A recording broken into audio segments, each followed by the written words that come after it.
now, and we're recording. We're doing it all right here at CLT. Let's get it, boys.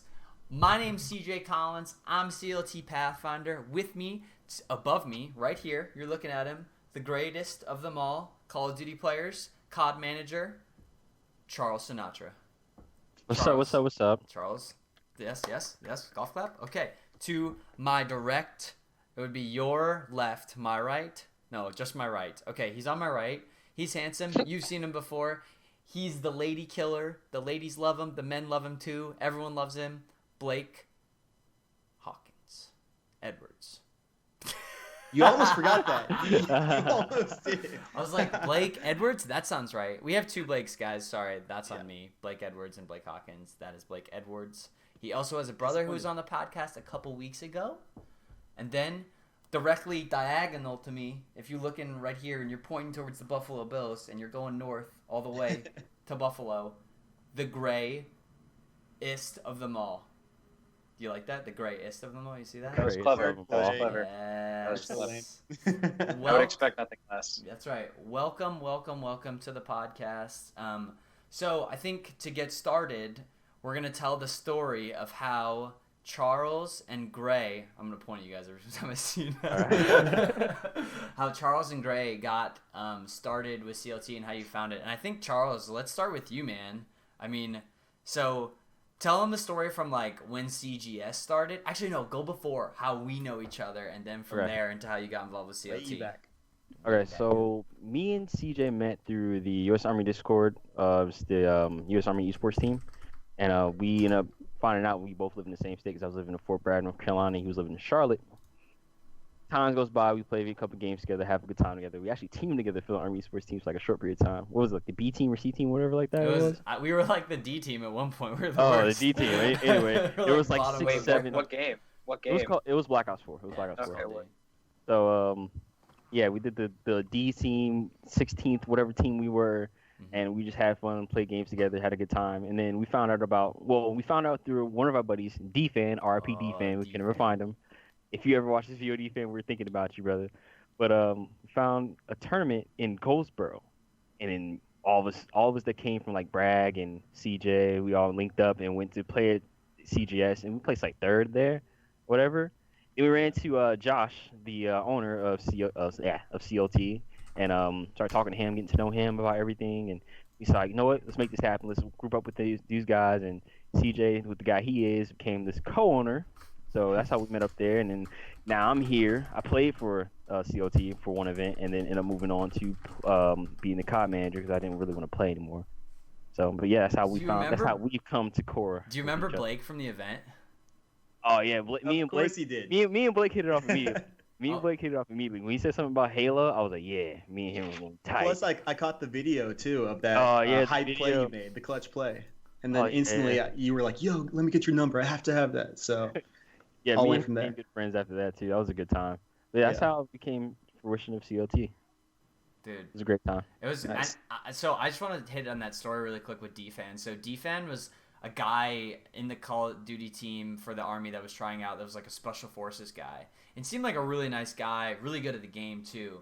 And the ongoing joke now is like, where's D-Fan? Because he disappeared one day right before the CGS event. He said, I'm gonna come to the CGS event with you. I'm gonna play with you guys. And then like a week before, disappear. Nobody heard a thing from him, and we haven't heard a thing from him since. And like hashtag where's D-Fan? Yeah, so everyone's like looking for D-Fan. Like, where is D-Fan? We have no idea. And we tried Facebook, Twitter, everything. We looked everywhere for find D-Fan. him. Unfindable, dude. Which is super bummer because like good guy, just disappeared. I even went to like his real name is Daniel Fanning. Is that right? So like I think so. We tried to like based off his real name look him up and nothing happened. So I mean we got a couple hits, but like we weren't sure if it was actually him. We were like, is this him or not? Yeah. So you said what you do currently for CLT, Charles? I'm actually the Call of Duty manager. Yeah, so he runs. If you want to play Call of Duty for CLT Esports, you have to go through Charles. He is the middleman. Before you get to me, you got to get through Charles, right? I'm gonna say this to all the COD players: do not hit up Pathfinder. Do not hit me up. My DMs are always open. Hit me up. We can talk. We can talk numbers, talk all these good things. you got an inspiration to play Call of Duty, hit me up. What's your Twitter name? Twitter is Sinatra_SZN. I call him season. Sinatra more than I do Charles. Yeah, or Sinasty if you're feeling froggy. Sinasty. Okay. That's crazy. Shifting gears a little bit, we're going to talk about Gray. So, Gray, tell me, I guess from the beginning of so you're roommates with Blake. I am. Yeah, so you guys live together. The best friends that are literally sitting right next to each other right now. Yeah. Probably within 10, 15 feet, yeah. One of us has to die at some point though, so who knows how long it's gonna last. So Blake found out about CLT Esports first. Blake, did you ever tell Gray about anything, or tell me about that, how the beginning kind of looked for him? Yeah, we talked about it because Jason and I got involved first, and then we kind of mentioned it in passing to Gray. Said, "Hey, here's what we're getting into." It was a lot smaller at that point, so he was just kind of looks cool, keep posted on that, whatever, I mean, it's not like he wasn't interested in it, but it was just kind of oh, that's neat, have fun, guys, Yeah, so that's accurate. Yeah, well, we have so myself, Blake, Jason, and then one of our friends, David, we're playing in the Microsoft tournament, Halo stuff. We're doing to DreamHack to CHCS and all this stuff, and so in our group text when Jason and Blake first started getting involved with it, they sent it to David and I, and like Blake said, it was just kind of oh yeah, okay, no problem, sounds cool, nothing. It was nothing exciting, Sure, yeah. It sounded like a cool thing, it sounded like a good idea, but I guess just without the details of it, I just wasn't exactly sure what it is that he was talking about. And then I guess I want to say you were part of it for maybe 2 months, 2.5 months, something like that. And then you invited me to hang out with you and CJ. And I can't remember if it was Topgolf first. It was Topgolf first, right? Was it? I think so. Was it? I'm pretty sure. Yeah. It wasn't. Was it Dave and Buster's first? I swear it was Dave and Buster's. Oh, it was Well, that Dave was and weekend Buster's. on my It birthday. was. Yep, that's right. It was Dave and Buster's first, because that's when I met you, your wife, and Sinatra all at once. That was actually the weekend of my birthday. Yeah, That's right. it was. That's right. And I remember beating all of you at every single game that we played. And and I had to throw that out. Of course. and yeah, of course. Who got I have knocked to out assert first in the dominance tournament? somehow. Exactly. Ouch.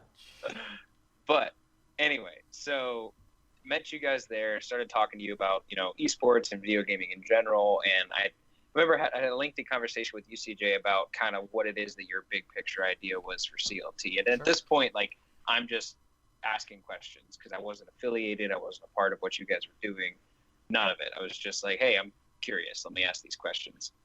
And then about a week later, Blake says, hey, we're going to Topgolf. Sinatra, CJ, I'm pretty sure Lewis was there, your wife was there, all these people. He's like, come hang. And I was like, word, I like golf, I like beating CJ at games, I'll come do this.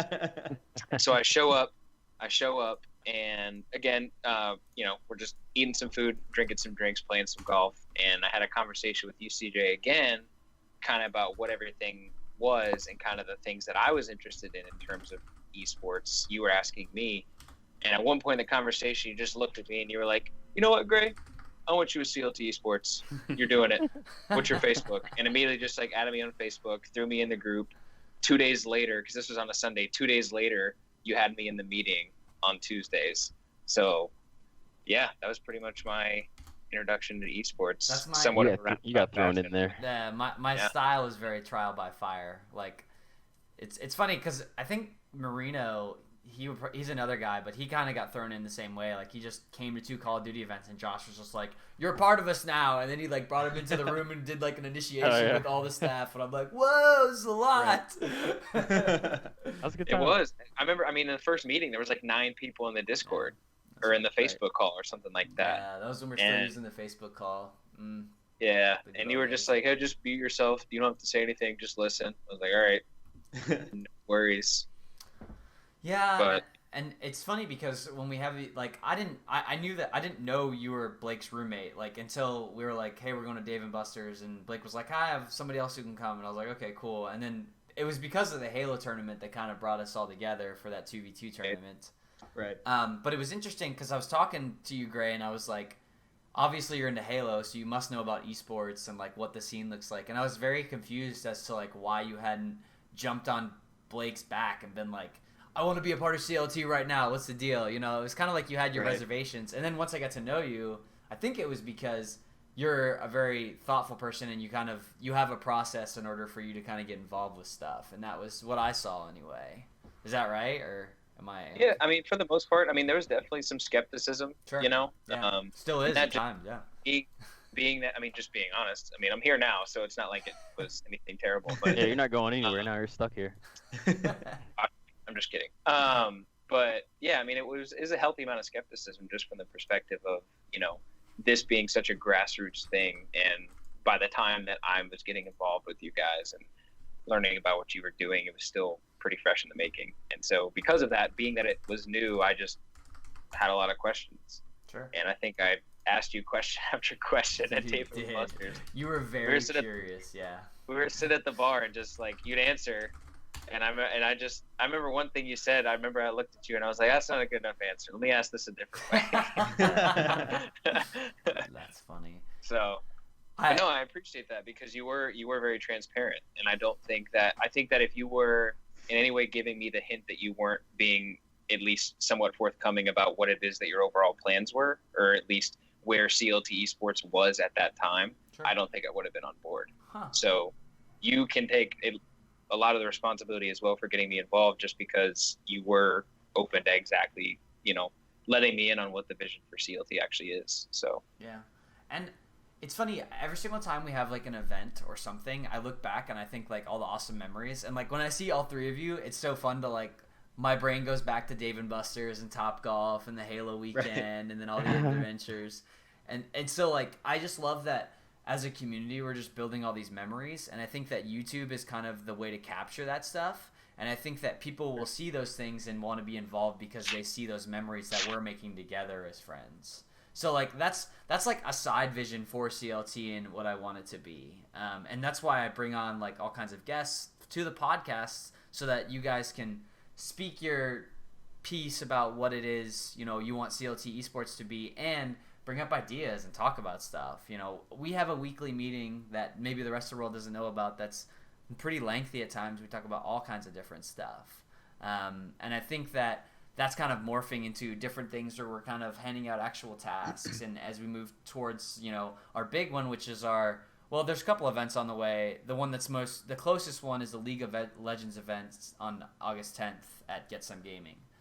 So that'll be our first like league event. But the big one coming up is September 7th, our Call of Duty event. And I know, Gray, you've been to pretty much all the meetings with me at Victory Lane Karting. Yep. And it's been so awesome just have you a part of that. I mean, how has that experience been just going and working with them so far? With VLK, you mean? Yeah, exactly, yeah. Yeah, I mean, well, it's, you know this, but for the podcast listeners or whoever's watching, I used to work there. Mm. And so CJ came to me and brought up, or not just me, but came to all of us and brought up this event that he was planning and this Call of Duty event and the type of scale that you guys were looking to do kind of above and beyond what you guys, kind of expounding upon what you guys did with my computer career. Just kind of like saying, hey, we can do it at this scale. How big can we take it before we screw ourselves over? You know what I mean? Sure. And you brought that up, and just having that connection with them, it was super easy to just kind of be like, hey, CJ, I have these people, you know, and then just very easily just kind of connected the dots there. And I mean, they're great people. And I mean, I'm sure you figured that out just having a conversation with, you know, Fred and Kyra and everybody over there, but they're great people. They know what they're doing. They value what they do, and they respect the people that, you know, want to come in and share that space with them. So I'm really looking forward to how that actually looks when we get done setting all that up. Just that room in general. Yeah. No, I dream about it every day, what that event's going to look like. And I know that, like, I'm so excited for that. Yeah, most of our I hope I get to come. Yeah, dude. Charles, are you going to make it up there for that maybe? Or I got to try. You've got to, man. Yeah. Or else you're fired. Can't fire me. Yeah. Can't fire me. I talked to that guy right there. I don't know if he's going to fire me either. Come on now. Let's not fire a guy. Not on stream. I'm trying to do something. I don't know. So we're not going to be able to set up till later on Friday night just because there's somebody else in the venue right now. So we might do like a hangout before and then set up and then do like Saturday kind of, you know, the tournament itself. But I'm trying to like work in, because whenever we have our event weekends, I always want like staff time where we all can just hang out together and do stuff. And I felt like we missed that on the last one, so I'm trying to, exactly, like race go-karts or something. Maybe it's Sunday, we go back again and race, or maybe it's Friday night, or we can find some other time where we're not actually at the event doing stuff for it, and we're actually bonding as a team. So that's like in the works as well. I'm excited for that. Does anybody have anything else that they want the podcast to know right now, just like randomly that's on your brain?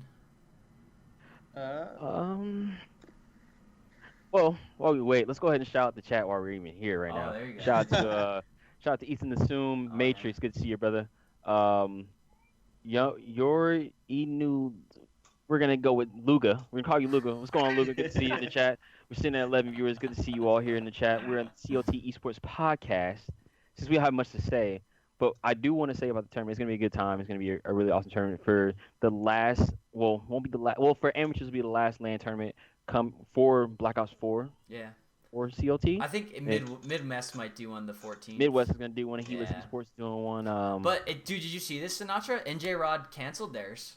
I just saw tweet about it. Tweeted about it.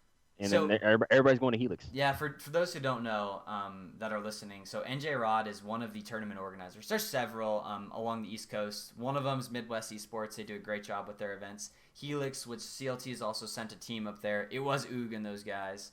Yep. And then ETG is in New York. And then NJ Rod, which is actually one of the longest standing event coordinators for Call of Duty for the past like 5 or 6 years. They announced like 2 days ago that if they didn't sell enough team passes, like pre-registered ones, that they were going to cancel their event. And then they tweeted out today that they are going to cancel their event. So Helix kind of came behind them and is going to do an event up in New Jersey now for that weekend, which is the 24th of August, which is 2 weeks before ours. But I say all that to tell you that there's a lot of events going on in the month of August that we're kind of like working around, and they're all good people. We actually partnered with AGN for this Call of Duty event, which they're like creating a circuit for the actual Call of Duty events. So it's kind of like NASCAR if you envision it that way, where like NASCAR goes from stadium to stadium to stadium to go to different places to host whatever NASCAR event there is. It's very similar to that, where like AGN kind of goes along this circuit of places, and we're one of the stops. We're actually the first stop that AGN's making, and he's working with Helix and a couple of the other guys to make a part of his circuit. And I'm excited about that partnership. It should be pretty cool. The concept of him collecting stats for the players and then compiling it for everyone so that they can see, from an organization standpoint or from scouting other players for their tournament, how they did at a previous tournament going forward. And that's a little bit of what that looks like, but it's pretty exciting. And I kind of got off on a sidebar at the event coordination piece of it. I feel like your whole life is a sidebar, CJ. Yeah, I know. I'm terrible. I talk all the time. You talk a lot. I do talk a lot. There's nothing wrong with that, though. I'm trying to give you guys an opportunity. It's good networking. So I actually really want to talk about this one story. I don't know if it was the article I sent you guys today about the girl who is streaming Apex, and she like grabs her cat and throws it over her head and then keeps playing or whatever. And can we put throws in quotations? Yeah. So I'll give my honest opinion. I don't know, like it's a cat. Like they jump out of trees. They're super, like I don't feel really bad for the cat, but I'm curious what you guys think about the whole situation, because like she's facing like PETA's after her and they want to fine her. Some people want to throw her in jail. Some organization in Canada that she lives in. Like it's so intense, man. It's unnecessarily intense. I guess I'll take the lead or the start on this, but for anyone that hasn't owned a cat before, my sister owns a cat, and we like throw him into the couch all the time, and then like he'll bounce off of it, land on his feet, and just start running away. And we have to go catch him. It's like a game to them, And so I don't necessarily support her like tossing her cat over her chair, but it's not as big a deal as everyone's making it out to be. Yeah. Like there's a viral video, I believe, of this cat that's like it jumps off like a 8 to 10 story building or something, lands on the ground, and just like runs off like it's fine. Like cats are okay being tossed around like that. It's not a big deal. I don't know why. Gray said earlier today, clickbait. Maybe it's just a reason to why'd you say hype something up and like. What'd you think? That was the most clickbaity thing I've seen. So she's eating it up right now, because like think about rappers when they do beefs, they're eating it up. They're getting all this hype around it. They're building. Yeah. They're putting this clout behind it. But at the same time, she's kind of wrong because it does violate the terms and conditions of Twitch. It violate, and she gave the cat vodka, which was it was funny, but it was wrong to me because it threw me off. But did she give it that's vodka worse. or she spit it in the cat's mouth? She Well, put it in okay, her I mouth didn't and spit see the cat's that video. Well, it was just and that one was a little bit more kind of, but like the cat kind of gets it in his mouth and then it does like one of these like crazy things or whatever. It made me laugh, that but it was again? wrong. I have a cat, and it made me laugh. Well, see, to me, that's worse. Like the cat, like if you watch the video, like this is crazy that this is like even a conversation because like only because of like Twitch and how like public literally everybody's lives are now. Like that's the only reason we're even having this conversation. But like she just like lifts it, like yells at the cat and just lifts it and puts it behind her. Like I'm pretty sure if you drop your phone from that height, it wouldn't even crack. Like it's not like I don't know. It's just great. But like giving the cat vodka, like if that were the case and she got banned from Twitch, like that would at least be more understandable because you can't get a cat drunk. That's not okay. Mhm. But like just like tossing a cat over the back of the chair, I don't know. That the article that's just should be about the hilarious. vodka, not tossing. Yeah. Yeah. That's more serious. They popped off the tossing of the cat. They just like, no, we're gonna find something else to try to bury this girl, even though. Well, then I mean, she has all the clout she needs. I mean, she's a female streamer. It's just what it is. Yeah. It's a simple fact that she's getting more clout off this. I kind of cat viewed it situation. like, you know how Doc did the bathroom thing and got banned for 2 weeks, and but like him, I mean, a 2-week ban for him is honestly like a little vacation, and then all the hype is around him when he comes back. You know what I mean? Exactly. Did you see his stream when he came back and his overlay in his bathroom? Yep. Was he in his bathroom? I didn't see it. It wasn't his though. real bathroom. Yeah. In his overlay he has, it's a little sign that he has in the right side of his stream. If he goes into the shower room, it has no photos or anything inside the bathroom. I thought it was the funniest thing ever. It was actually really smart. Yeah. The smartest thing I've ever seen. He almost trolling he Twitch. plays the Yeah. audience. Yeah, he's totally. Yeah. Yeah, use those things for clout. Honestly, Yeah. use those things to build on your stream. Now she's probably gonna next time if she ever gets banned for like 2 days or whatever. I swear to God, she's gonna have a sign no throwing cats behind her.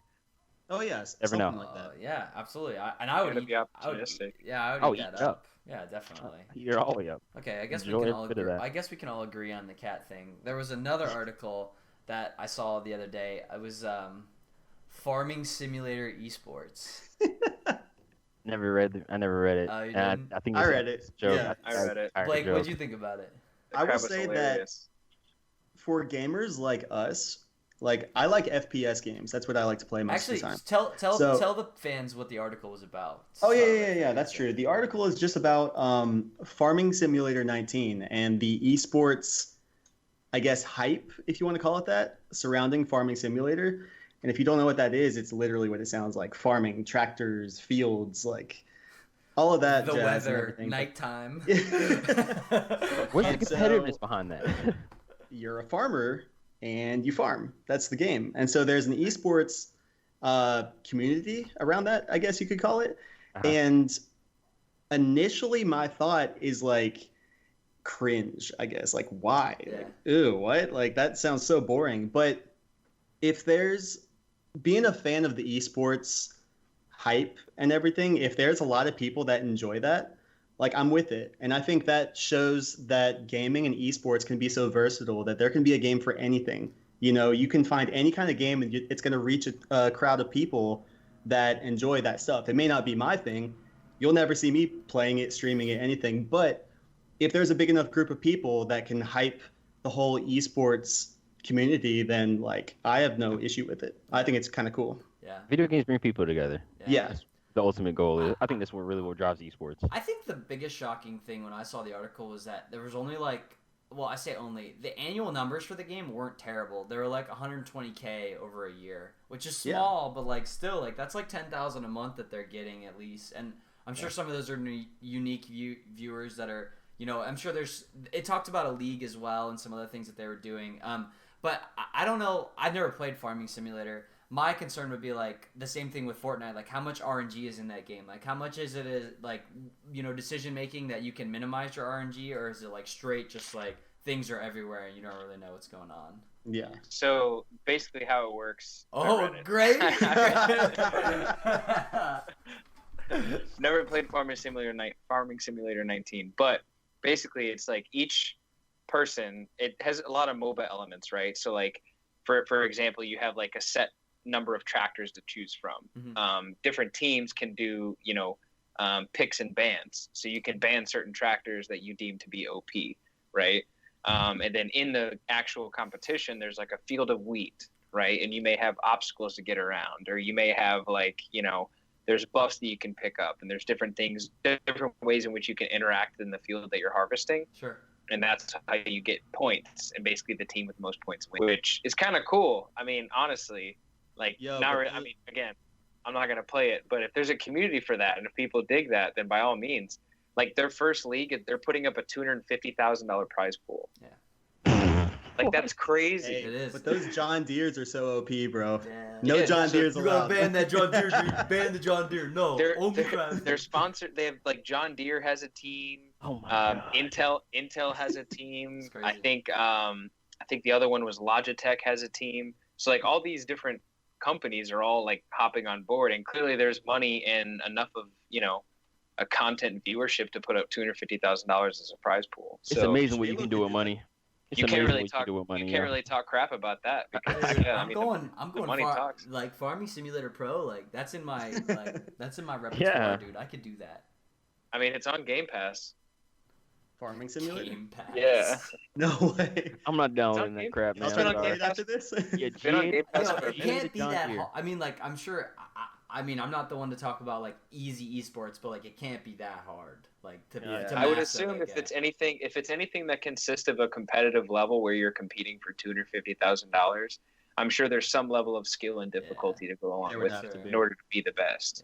Yeah. I don't know. I He don't said, know. no. I'm a very Charles, competitive easy- guy. That does Charles, not like, sound they fair. can't It's shoot easy to straight. say that, It doesn't. but They somebody's can't shoot gonna straight. They can't shoot straight. somebody's Doesn't gonna walk matter. away from that, winning $250,000.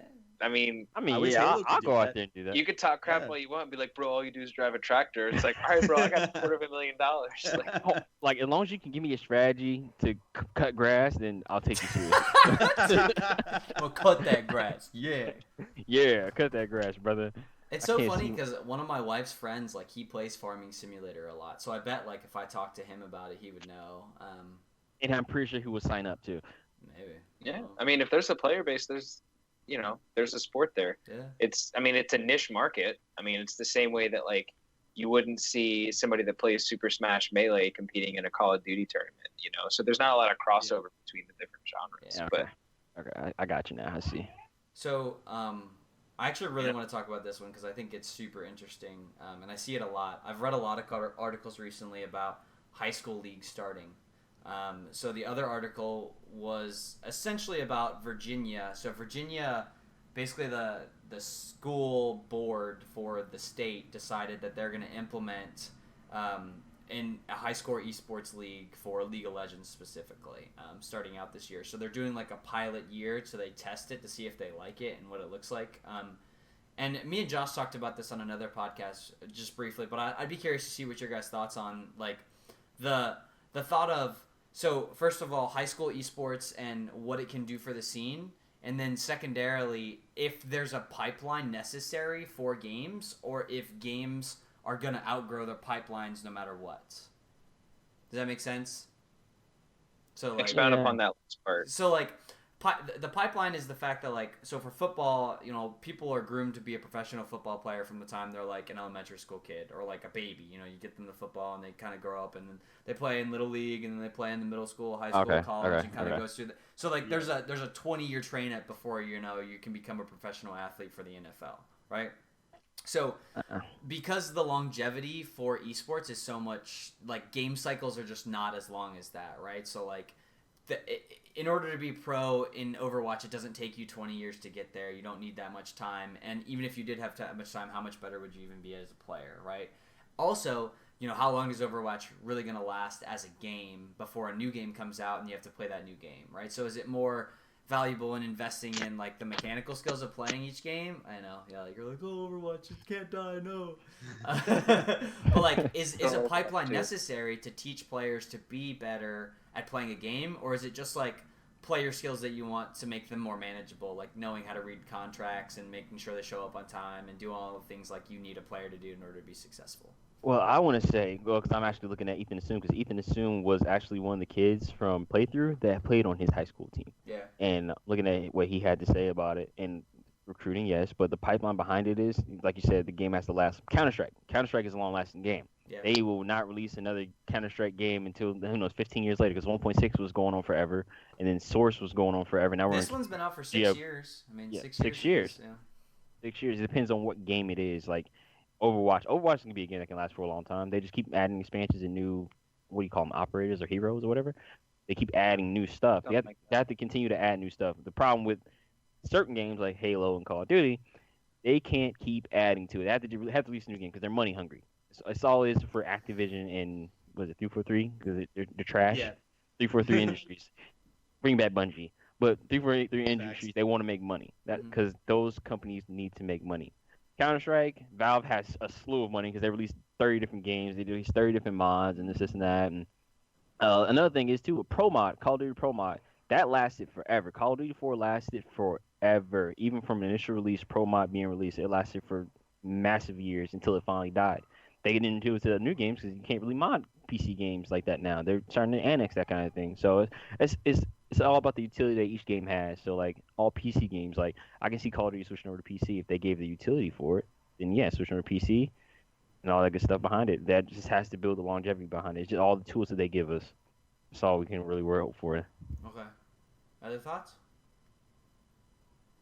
Yeah, I mean, the high school thing, I mean, you look at it, too, like, nobody, like, when Black Ops 4 came out, nobody started as, like, a pro Black Ops 4 player. Yeah. You know what I mean? Technically, no. Well, So, like, they're Call of Duty pros, though. You know what I mean? And they're still on top. But think about how far back your Call of Duty days go, right? The reason you're a Call of Duty player now, or even at the professional level at whatever X age you are, is because you've been playing Call of Duty ever since, you know, Modern Warfare 2 or Call of Duty 4 or World at War, whatever, name the game, you've been playing it for those generations. So and you know, nobody stays in high school forever, you know, at least 4 years, right? So you think about the next generation that comes up following the kids that played a certain game. I mean, obviously you can't always latch onto every, you know, game that has an extremely high longevity, like a Rocket League or, you know, a Smash Melee or CSGO or anything like that. Right, exactly. Well, I mean, just anything along those subgenres as well. Like if, you know, people that have been playing Dota and League of Legends, like League of Legends came out, Riot released that, like 2007?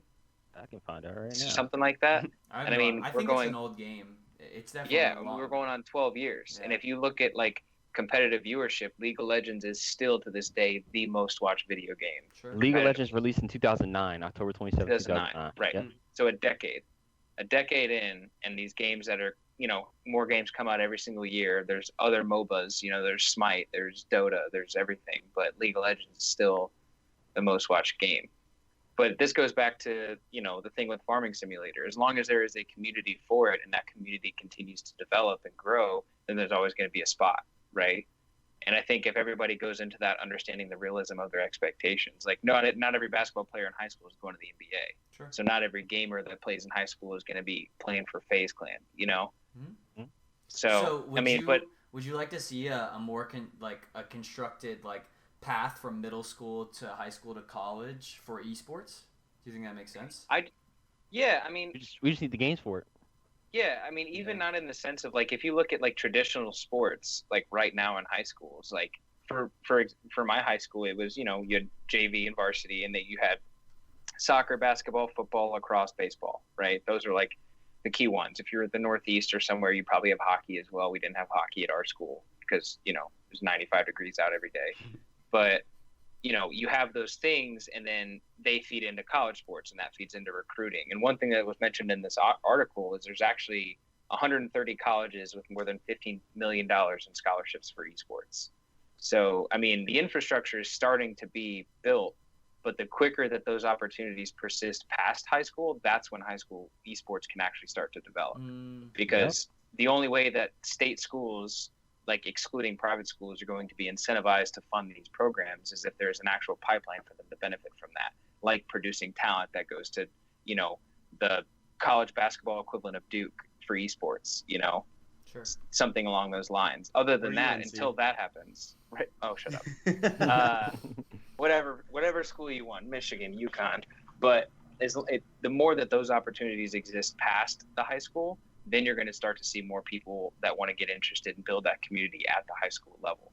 That's where that starts. Because the only reason, people can start off playing sports as a kid or video games as a kid, but they're just gamers. They're not going to do anything competitively. The minute that opens up into something that can potentially make you money and have a future for you, then that's where the incentive is. So, and people respect incentives. So, do you support the idea of the high school esports league then, or are you against it? No, totally. Well, I'm 100% support it. Okay. By all means. Another aspect on that I want to speak on in terms of high school esports is they touched on that in the article is it gives kids a chance to be involved in something at school. Mm-hmm. I think they said some like 33, I think they said 1 out of 3 kids that showed up to some esports event at their high school weren't involved in any activities at school. Mm-hmm. So these kids get a chance to, be involved in something. If they might not be more athletic, they may be more into video games. So it gives them a chance to actually be a part of a program and do something. Mm-hmm. For sure. No, I'm all for it. Yeah, I love the idea of so when I think about esports, my view on it is changing a little bit. I used to think it was all about the big stage competitions, and that's where most of the money would be, sending a team to a tournament in order to be able to win. And I think there's still a ton of money in that, but I think a new place that's kind of growing up is being able to go to a bar or call it a volleyball bar or someplace like Main Event, if you've ever been something like that, where it's bowling arcades, Dave and Buster's-esque, but that combines esports into one of those places, right? So mm-hmm. You have Dave and Buster's with the bar and the restaurant, bowling and all the fun stuff, and you also have your 10 PlayStations there ready for anybody to come play any specific thing. So you can hold local tournaments and smaller stuff, and also create a casual community of people. And I think there's a lot of money into that because you could get a lot of people to show up, and then you could do watch parties there where you're watching a big League of Legends event at the bar or whatever. Yeah. And I think that mm-hmm. it's a separate side business to what our conventional esports mind looks like. And it's designed around creating friends and community, right? Because that's one of the things that I think gamers struggle with in real life. If I didn't have you guys here in Charlotte, all my friends are gamers for the most part. A lot of people I talk to are CLT Esports people, that exist within our world because they're passionate about gaming, and we have that as a common ground, mm-hmm. right? So I think that new model, and I think that this high school aspect of the community helps some of that a lot, because I think that this is the baby step to get to that in some ways. Yeah. But that's just my thoughts on it. I think it's a great thing. I'd love to see. I'm skeptical of new games, right? I really think that there'll be some games that smoke some of these games that we play a lot out of the water, like League of Legends or Counter-Strike or Call of Duty or Dota or whatever. Somebody's going to show up and beat all those games, and in mm-hmm. 10 years there's going to be 7 new esports games that are designed for viewers and competitors more, because right now that there's kind of a gap. My big thought is it's hard to watch every game we play. Is any game easy to watch really? Besides Rocket League? Rocket League's kind of easy to watch, but even that can be chaotic at times. Great. I don't know, people flying off walls and ceilings. Yeah, it's crazy. It's simple, and that's why it works. But Overwatch, can't watch.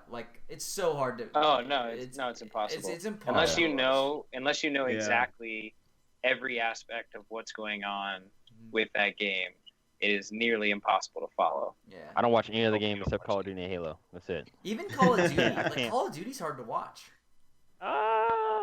If you don't understand the game, it goes so quick now. Well, that's who we're trying to reach at this point. All the casual competitive players for the most part watch it. Now it's trying to get all the other people in the world that don't know what gaming is involved, right? So you mm-hmm. have to create a viewership experience for those people, because that's still 90% of your market, that we haven't really tapped into yet. So as things become a little bit more user friendly, if you would, then I think that we'll have a huge shift in the way the industry is looking to kind of like on freaking NOS, going high through the sky and doing all these things. Exactly. But that's I love these. The articles I get to read on high school esports of like, that's not the first one I saw, the Virginia pilot program. Like, there's tons of other states that are doing a lot of things. I've called to pretty much every high school in North Carolina, in the Charlotte area, to figure out what they're doing for high school esports. And there's a couple of those schools that are also involved too. Really? Yeah. I like that. Yeah, it's very Time for cool. us to coordinate with those people. That's right. Well, because we have a very specific skill set, and we understand esports and what a tournament should be as players, right? Like, I think that's the greatest benefit we have, is because we're all competitors. We understand what the competitors want, and like the school systems have no idea. They just think, just turn the game on and we'll be good. And it's like, it's not how that works, you know? Like, it's a little bit more complicated Ran than into that. people like that before. Yeah, so we want to provide support to all those people as much as we can. Yeah. For sure. So I wanted to throw it to the chat real quick. I know we have 14 viewers right here. So if you guys have any questions, or you want us to talk about anything specific, or want us to answer any questions for you, more than happy to do that on the stream. And yeah, I don't. As long as it's not about Farming Simulator, we don't know anything. Yeah, we know nothing about Anything to do with the event that's coming up, or all that good stuff. Yeah, anything Feel you guys free want to to know ask. about the event, I'm happy. We'll call it an open door policy for the next 10 minutes. We can answer any Okay, questions sir. you guys Let's not start have. this shenanigans. Here, I have a question for you, CJ, Oh, on God. behalf of the viewers. Oh gosh. Okay. If somebody is looking to find out more about specific events that they are interested in competing in, or interested in finding out more about, what are the appropriate avenues that somebody can go about finding the most information possible? So when we host tournaments specifically for us, we're gonna post on our website. We basically do a blog post where it's like all the details for the event within one specific post. That's what we did for the Call of Duty event. So if you want to find information about those specific tournaments, go to our website. If we're partnering with somebody, like if Carolina Games Summit is hosting events, we'll normally direct you to their website, and they'll have their own individual registration. We might post a blog for the rules of what we think the in-game thing will be. But for the most part, our website is a great place. I would also say the best way to reach myself for a specific question would be on Twitter. We monitor Twitter probably the most out of any social media. So that's probably the two best avenues to reach out. And I've gotten, this is kind of a new one, but we get a lot of recruiting questions in the website. Like, the inbox is full of people that go to contact us and they want to play different esports. So for those guys that are watching, I would tell you that you need to make sure that you build up your portfolio, right? I can't do a whole lot with you if I don't understand what you've done and what you're trying to do in the community, because I think that those are two big pieces of how we determine if we want you to play for CLT. So I would say, first of all, you need to make a YouTube channel with a highlights video of everything that you've done on whatever game you want to play. And then you need to create some kind of resume that says, hey, I've competed in XYZ events, I've got this placements, and my goals for the future are these specific things. And those help us a lot in determining whether we want a player to be involved with us or not. Great question, Gray. Thank you. Well, here's another one from Ethan. Oh. Is there any hotel partnered with the event on September 7th? So I'm reaching out to a couple hotels, Ethan. Currently, I'm trying to find a local hotel that will give us a good deal like we did for the last event. So you should be seeing something for that in the next couple of weeks, where I find a hotel that has a cheap rate. Last time it was $89 for one night. So hopefully we can find something that can match that rate. It's in a different part of town, so it's in North Charlotte. They don't call Charlotte downtown, they call it Midtown. So Uptown. Yeah, I was gonna say I've never heard Midtown. Oh, really? My wife said Midtown to me the other day, so I guess I just don't know. Well, she's confused. Okay. So. Well, Uptown. I had a question for a couple of competitive COD players out there. Will there be any off-season tournaments, online tournaments for any other Call of Duty game? We haven't planned any at this point. So Will there ever be an idea? we can. I mean, it's not. If there's like if a Whiplash of people came to me and said, hey, we want to play in a COD 4 tournament, it wouldn't be that hard to set it up. Like, we could do Yeah, of course. that. That's not hard.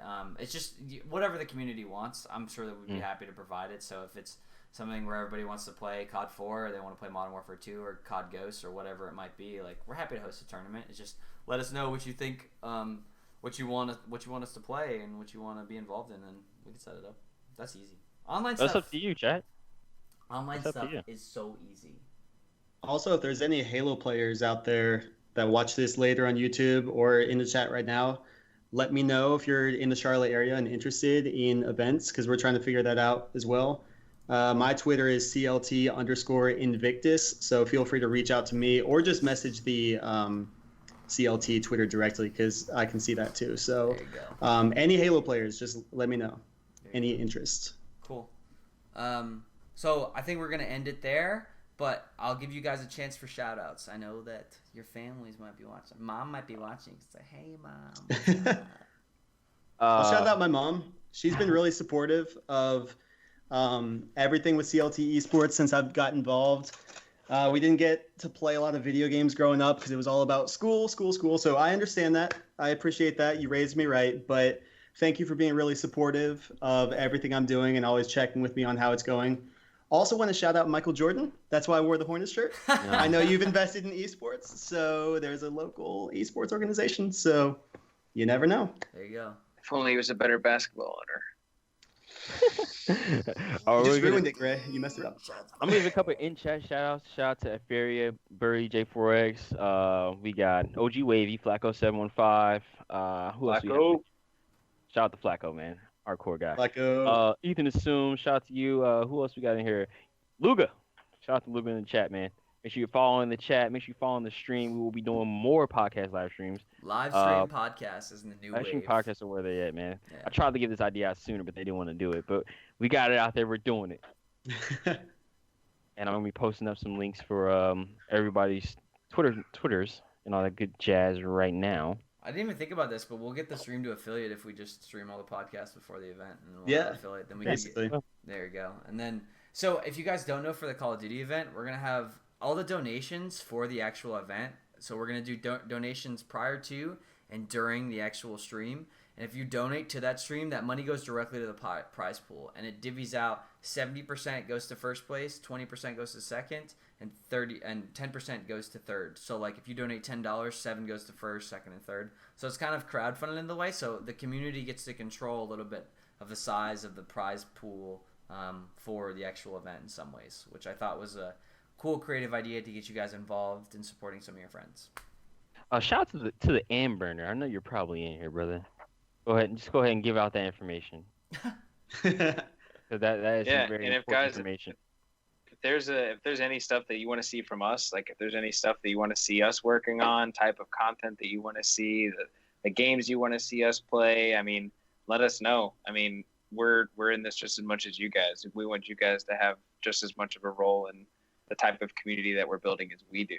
You know, this isn't something where we're just making all the decisions on what we're putting out. We want to hear from you guys. So use all those same avenues to really let us know, give us feedback, let us know what you want to see.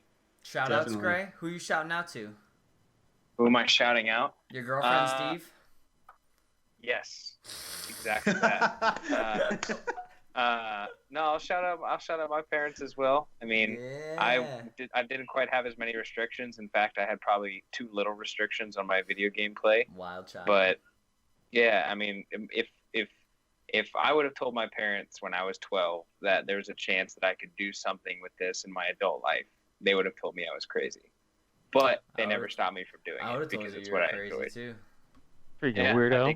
I think most people would have, but no, I mean, honestly, shout out to, everybody watching this too. I mean, the only way this exists is because of you guys as well. So, Hey man, make sure you follow everybody on Twitch too. Follow Invictus on Twitch. Follow Pathfinder on Twitch. I'm gonna actually find those links right now and post those in the chat also.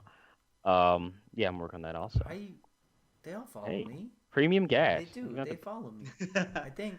Okay, we're going to end it here, guys, for the podcast. Thanks for tuning in. See you next week with a brand new video. Next week, we're having our producers or our video content creators for CLT. And if you haven't checked out our new League of Legends video that got posted today, go ahead and check that out. It's pretty sweet.